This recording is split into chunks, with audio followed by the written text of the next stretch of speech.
Have you ever woken up one morning and felt like you're living in an endless loop? The alarm rings, you drag yourself out of bed, make coffee, scroll through your phone, go to work, come home, watch TV, then sleep again. Day after day, week after week, and suddenly you realize a whole year has passed without you remembering doing anything meaningful. Life is not measured by the number of breaths we take, but by the moments that take our breath away. These words from Maya Angelou should be a wake-up call for all of us. That's the alarm bell life is sending you. That's when you need to stop and ask yourself, am I living or just existing? The story I'm about to tell isn't about someone else. It's about you, about me, about all of us. It's the story of how not to waste your life, how to live fully and meaningfully. Let me tell you about Mike, a friend I once met. Mike is 35 years old, has a stable job at a major bank, earning $3,000 a month, owns a house, a car. His life looks successful from the outside. But every morning when he wakes up, Mike feels an indescribable heaviness. He often tells me, "I feel like I'm dying slowly every day." Mike tells me that since childhood, he dreamed of becoming a photographer. He loved capturing beautiful moments of life, stories told through each frame. But when he graduated, pressure from family and society made him choose the safe path, working at a bank because it's stable and has a future. 10 years have passed. Mike has everything society considers success. But he has lost himself. The camera that was once his best friend now lies silently in the closet, covered in dust. Mike's story isn't rare. How many of us are living in the trap called safety? We choose jobs we don't love because they're stable. We stay in unhappy relationships because we fear loneliness. We don't dare pursue dreams because we worry they're unrealistic. But ask yourself, what's truly more dangerous, failing while pursuing what you love or succeeding in a life you hate? Here's the painful truth. Many people only realize at the end of their lives that they lived someone else's life, not their own. They did jobs their parents wanted, married due to social pressure, and gave up dreams for practicality. So what can you do? First, redefine the concept of safety. True safety isn't having a stable job, but having the ability to adapt and create value in any circumstance. Create what I call a courage fund. Save enough money for 6 to 12 months of living expenses. When you have this financial freedom, you'll have the courage to make bolder decisions. And start with small steps. You don't need to quit your job immediately. Start by dedicating 1 to 2 hours daily to your passion. Now, let me share something that will shock you. The graveyard is the richest place on earth. There lie buried countless unrealized dreams, countless unwritten books, countless unstarted companies. These powerful words from Les Brown should make us all pause and think.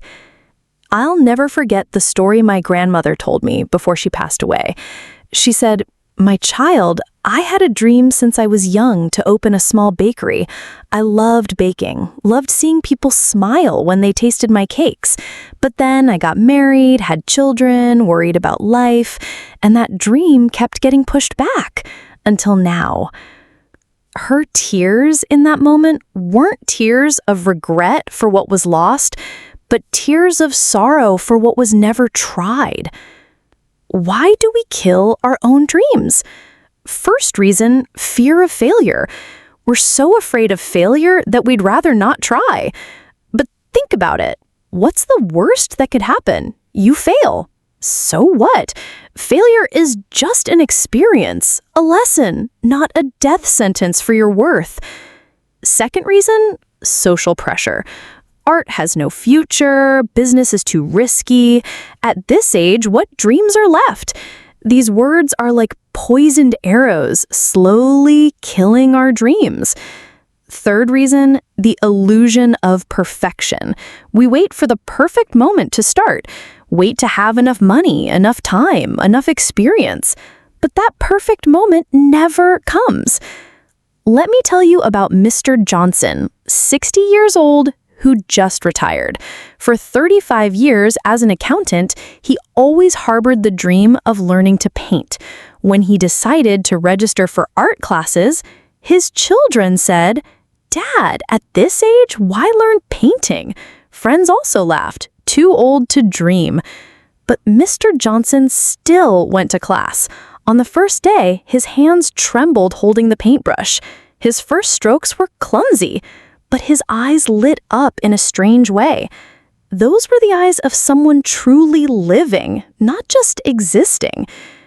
2 years later, Mr. Johnson held his first art exhibition, not because he painted the best, but because each painting contained a story, a genuine emotion.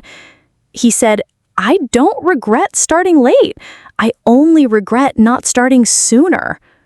Here's what you can do to revive your dreams.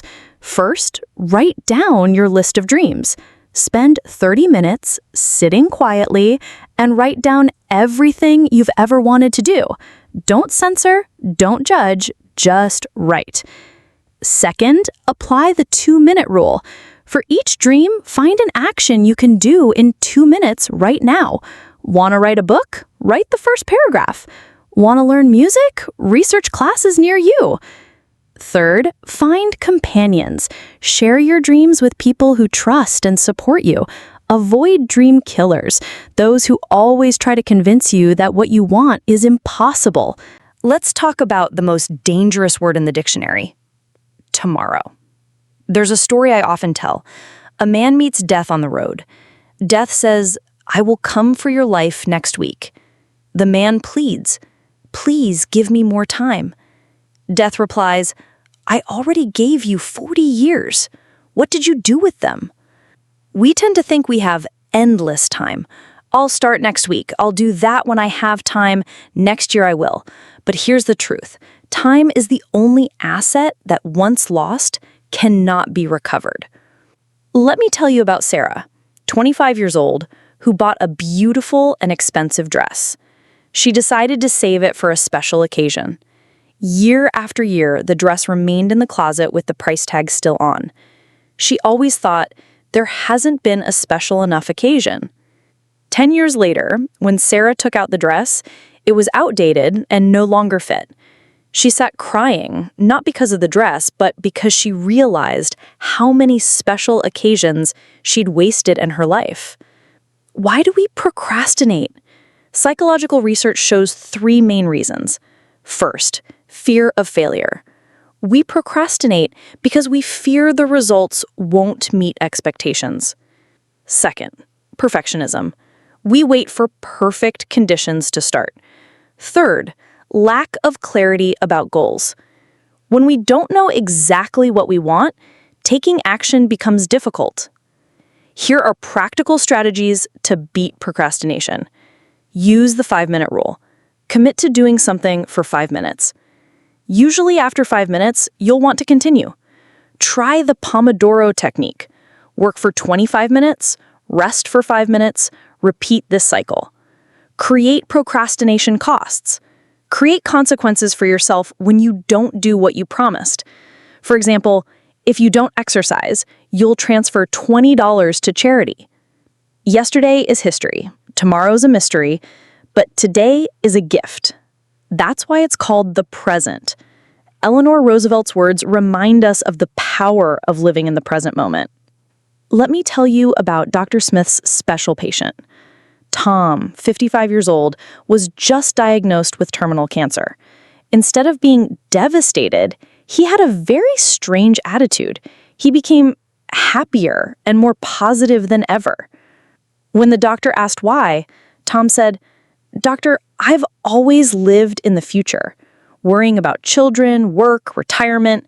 I never truly lived in the present. Now, knowing time is limited, I truly know how to cherish every moment." Tom began doing simple but meaningful things, sitting watching sunsets, talking with his wife for hours, playing with grandchildren, savoring each meal as if it were the last. Strangely, Tom's health condition improved significantly. The doctor said it might be because he reduced stress and lived more positively. Why do we have to wait until facing death to know how to live? Why wait until we lose something to know how to cherish it? Here's how to master the art of living in the present. Practice mindfulness. Spend 10 minutes daily focusing completely on breathing, on present sensations. This helps you anchor to the present moment instead of getting lost in past or future. Use the 5-4-3-2-1 technique. When feeling anxious or stressed, look at 5 things around you, listen to 4 sounds, touch 3 objects, smell 2 scents, taste 1 flavor. This helps you return to reality. Create present rituals. Each day, spend at least 30 minutes doing something purely for joy, not for purpose or results. Now, let's talk about something crucial. No one says on their deathbed, "I wish I had spent more time at the office." This truth should make us all reconsider our priorities. Let me tell you about John, a successful businessman. He works 12 to 14 hours daily, always telling his son, "Dad works hard so you can have a better life." The 8-year-old boy often asks, "Dad, how much money do you make per hour?" John answers, $50. One day, the boy came to Dad with $25 in hand. "Dad, I have $25. Can you sell me 30 minutes? I just want to sit and eat dinner with you." The child's words were like an electric shock. John realized he was losing the most precious thing, time with family, to chase after less meaningful things. Harvard's happiness study, lasting over 80 years, shows this. The quality of relationships is the most important factor determining our happiness and health. Not money, not career success, but meaningful relationships. Here's how to build better relationships. Use the phone down rule. When with important people, put your phone away. True presence is the most precious gift you can give someone. Try the 20-20-20 technique. Daily spend 20 minutes talking with family, 20 minutes contacting friends, and 20 minutes meeting new people. Practice gratitude. Regularly say thank you and I love you to important people. Don't make them guess. Health is not everything, but without health, everything is meaningless. This truth hit Mr. Wilson hard when he had a heart attack at 45. Mr. Wilson was CEO of a large company. He worked 16 hours daily, ate poorly, never exercised. He often said, "I don't have time to be sick." Until one day, he had a heart attack right at the office. Lying in the hospital bed, looking at the tubes connected to his body, he realized, I had time to make money, but no time to protect my health. The doctor told him, "You can choose. Either spend 1 hour daily exercising or spend 24 hours daily in the hospital." We often take health for granted until we lose it. We're willing to invest hours making money, but not willing to spend 30 minutes caring for our bodies. Here are the 4 pillars of health. First, nutrition. Eat real food. Avoid processed foods. Drink enough water, at least 2 liters daily. Eat diverse and balanced meals. Second, exercise. At least 150 minutes of moderate exercise weekly. Exercise doesn't need to be complex. Walking, running, swimming. Find activities you enjoy for long-term sustainability. Third, sleep. Sleep 7 to 9 hours nightly. Keep consistent sleep schedule. Create a dark and quiet sleep environment. 4, stress management. Learn to say no to unnecessary requests. Practice meditation, yoga, or relaxation activities. Find stress relief methods that work for you. Live as if you were to die tomorrow. Learn as if you were to live forever. Mahatma Gandhi's wisdom reminds us that learning is lifelong. Let me tell you about Mr. Brown, 70 years old, who decided to learn English to talk with his grandson living in America. People laughed at him. "You're too old. Why make yourself tired learning?" But Mr. Brown persisted. Daily, he studied 2 hours, listened to English music, watched movies with subtitles. 2 years later, he could video call his grandson and speak in English. What's remarkable isn't that he learned English, but the way his eyes lit up each time he learned a new word. He said, "Learning makes me feel like I'm still alive, still able to grow." In today's rapidly changing world, stopping learning means starting to become obsolete. But more importantly, learning helps us keep our minds young and flexible, opens new opportunities, increases confidence, and helps us discover new passions. Here's the 1% daily rule. Just improve 1% daily. After 1 year, you'll be 37 times better. This formula is calculated as 1.01 to the power of 365 equals 37.78. The meaning of life is not happiness, but worthiness, usefulness, making a difference. Ralph Waldo Emerson's words point us towards creating positive impact. Let me tell you about Mrs. Davis, 58 years old, who just retired after 35 years of teaching. Instead of resting, she decided to open free classes for poor children in the area. Every afternoon, her small house filled with children's laughter. Someone asked her, "You're retired, why not rest?" Mrs. Davis smiled. "Retirement doesn't mean stopping living. When I see the eager eyes of children wanting to learn, I feel I still have value, can still contribute." 5 years later, many of her students entered specialized schools and universities. At graduation, one student said, "Teacher, without you, I wouldn't have today." Psychological research shows people who feel they contribute to community often live longer and healthier, are higher happiness levels, are less likely to be depressed and anxious, and have clearer life meaning. Start with small things. Try the 30-day impact challenge. Days 1 to 10, daily do one good deed for one person. Days 11 to 20, daily share knowledge with someone. Days 21 to 30, daily do one good deed for community. It's not high income that makes you rich, but how you manage money. This principle changed everything for David and Mark, 2 friends with the same salary.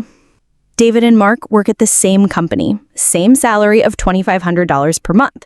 After 10 years, David owns a house, car, and considerable savings. Mark still rents, has no savings, and often borrows money at the end of the month. The difference isn't in income, but in money management. David applied the 50-30-20 rule, 50% for essential expenses, 30% for entertainment and hobbies, 20% for savings and investment. Mark spent impulsively without clear financial planning. Here are the financial management principles. Pay yourself first. As soon as you receive salary, save 20% before spending on anything else. Distinguish want from need. Before buying something, ask, do I really need it or just want it? Invest in yourself. Investing in knowledge and skills has the highest return. The financial freedom formula is financial freedom equals passive income divided by living expenses. When this ratio is greater than or equal to 1, you've achieved financial freedom. Those who have a why to live can bear with almost any how. Friedrich Nietzsche's words remind us that meaning is everything. There's a story about 3 builders working. When asked what they were doing, the first one said, "I'm building walls." The second one said, "I'm earning money to feed my family." The third one said, "I'm building a cathedral where hundreds of years later, people will still come to pray and find peace." All 3 did the same job, but the third had the clearest life meaning. Meaning isn't something you find, but something you create. It's not at the destination, but in the journey. Meaning is found when you live true to your core values, have purposes bigger than yourself, create positive impact on others, and grow and develop continuously. Here are exercises to find meaning. Write a letter to your 80-year-old self. Imagine your 80-year-old self writing to present you. What would you advise? What would you regret? What would you be proud of? Use the why question 5 times. For any goal, ask why 5 times consecutively to find deep motivation. Try the values experiment. List 10 important values, then choose 5, then 3, finally 1 most important value. Fear is not the enemy, but a compass pointing to what you need to do. This perspective changed everything for Emma. Emma was always afraid of speaking in public. Since childhood, she was ridiculed when presenting at school. This fear followed her to work, causing her to miss many promotion opportunities. One day, Emma realized this fear was controlling her life. She decided to face it. She started by speaking to mirrors, then to family, then friends. She joined Toastmasters Club, where everyone practiced speaking skills. Each time on stage, her heart pounded, but she continued. 2 years later, Emma became MC for a major company event. Standing before 500 people, she no longer trembled. She said, "Fear doesn't disappear, but I learned to dance with it." Fear is humans' natural protection mechanism. But in the modern world, many fears have become outdated and hinder development. Common types include fear of failure, fear of rejection, fear of change, fear of others' judgment, and fear of not being good enough. Here are strategies to overcome fear. Face gradually. Break fear into small parts and face each part one by one. Use the worst-case scenario technique. Ask yourself, what's the worst that could happen? Usually, it's not as bad as we imagine. Focus on process, not results. Instead of worrying about outcomes, focus on doing each step well. We are what we repeatedly do. Excellence, then, is not an act, but a habit. Aristotle's wisdom shows us the power of habits. Let me tell you about Tom, 40 years old, obese with health problems. The doctor warned if he didn't change lifestyle, he might have a stroke. He decided to start running.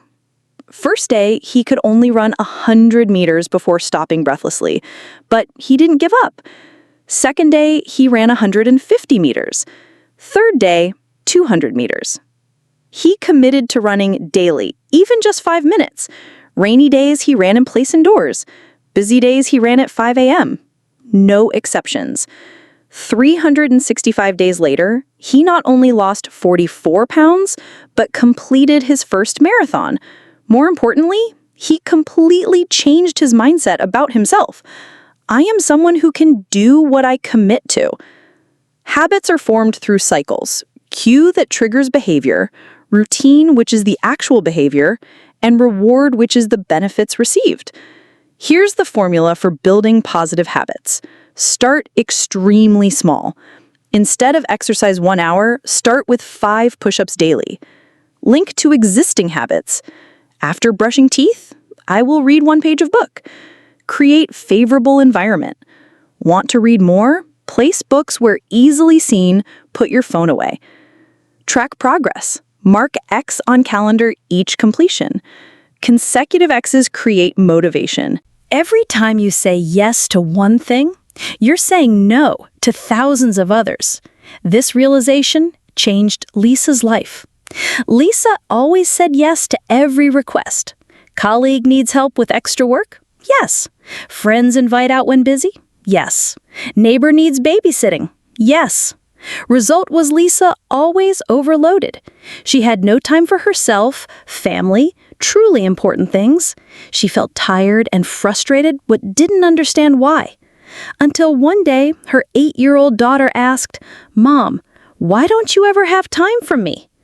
That question was shocking. Lisa realized by saying yes to everyone, she was saying no to the most important people. Why is it hard to say no? We fear disappointing others. We want to be liked and accepted. We feel guilt, thinking refusing is selfish.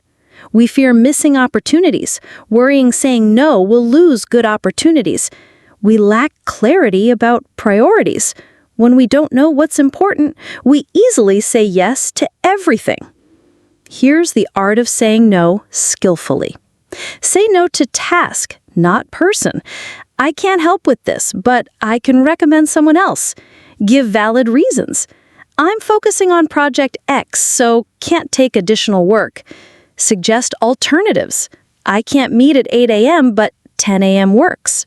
Buy time. Let me check my schedule and get back to you. The priority formula is priority equals importance times urgency divided by time required.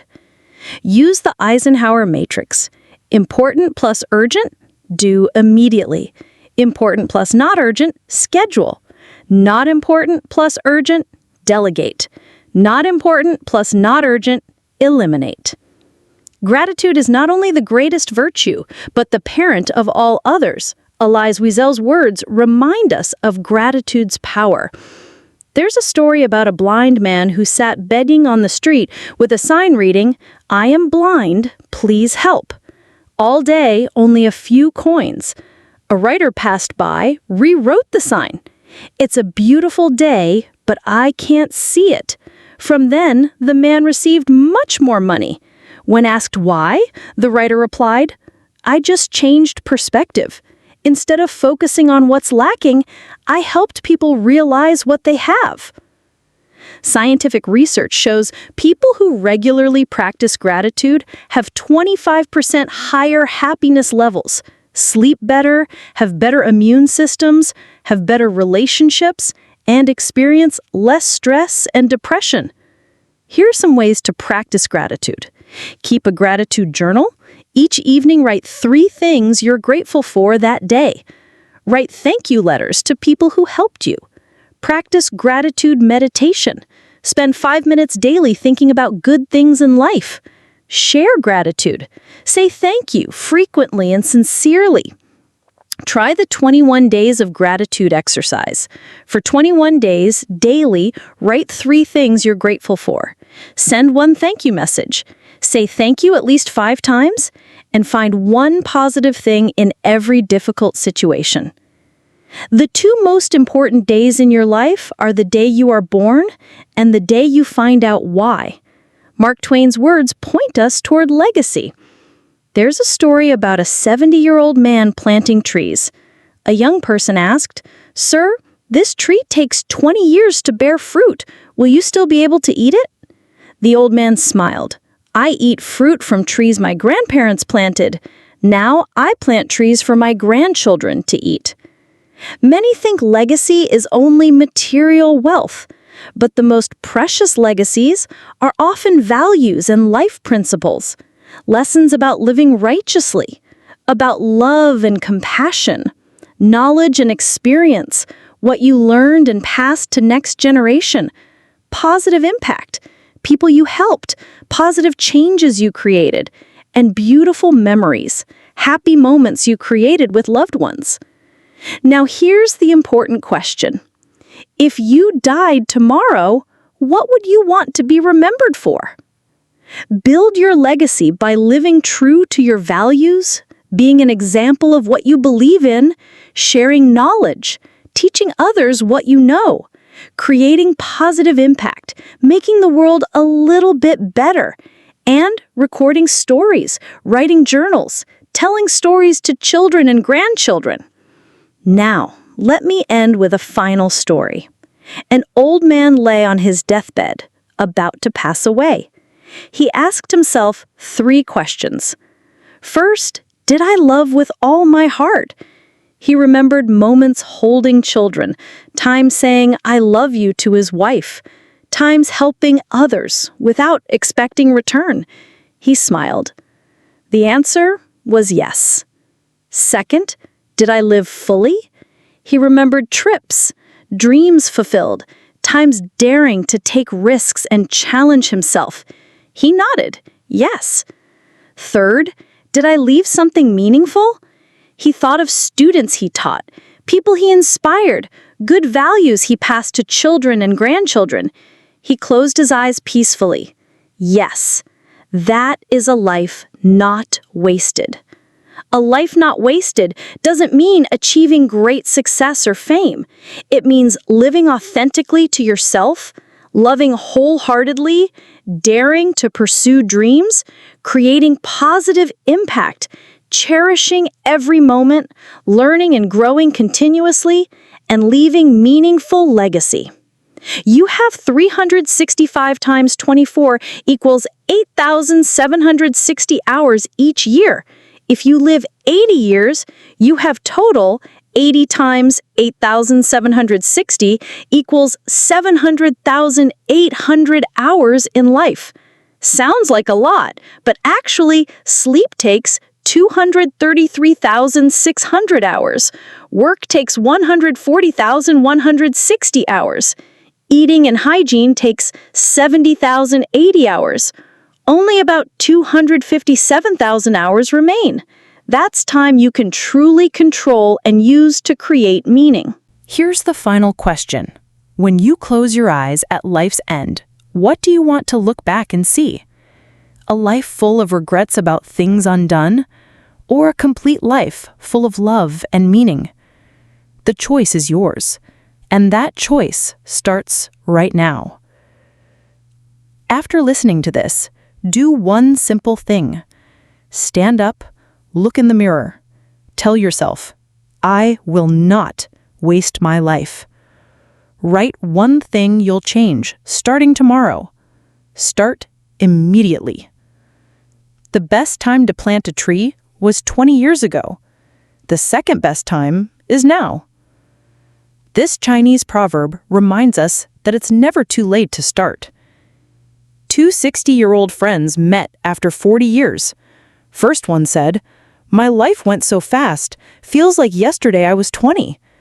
Second one said, "My life was long and wonderful. I lived fully, every year, month, day." The difference wasn't in age, but in how they lived. Which person do you want to become? Life happens only once. Don't waste it.